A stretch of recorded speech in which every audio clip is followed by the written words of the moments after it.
সকালটা সুন্দর না? এই সুন্দর সকাল আর সুন্দর হাসি নিয়ে আমরা চারজন যাচ্ছি শ্রী শ্রী শ্রী সিদ্ধেশ্বরী মন্দির শিববাড়ি। প্রতি বছর ফাল্গুন মাসের কৃষ্ণপক্ষে চতুর্দশী তিথিতে শিবরাত্রি ব্রত পালন করা হয়। মন্দিরে প্রবেশ করে প্রথমে আমরা পুকুর ঘাট থেকে একটু জল নিয়ে নিলাম, তারপরে চলে গেলাম সরাসরি মন্দিরের গর্ভগৃহে ঢুকেই দেখি প্রচুর ভক্তের সমাগম, তাই তেমন ভিডিও ক্লিপ নেওয়া হয়নি। এই তো তারপরে আমরা একটু পূজা দিয়ে বাবার মাথায় দুধ জল ঢেলে অঞ্জলি দিয়ে চলে আসলাম বাহিরে ধূপবাতি আগরবাতি ধরাতে।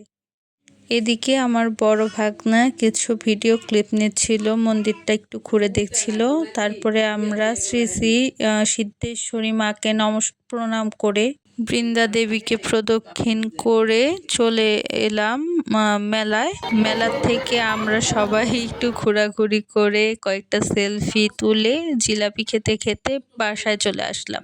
কেউ ছিল এই জিলাপির প্যাকেটের সাথে প্রাকৃতিক সৌন্দর্য অনুভব করতে করতে বাসার দিকে রওনা হলাম।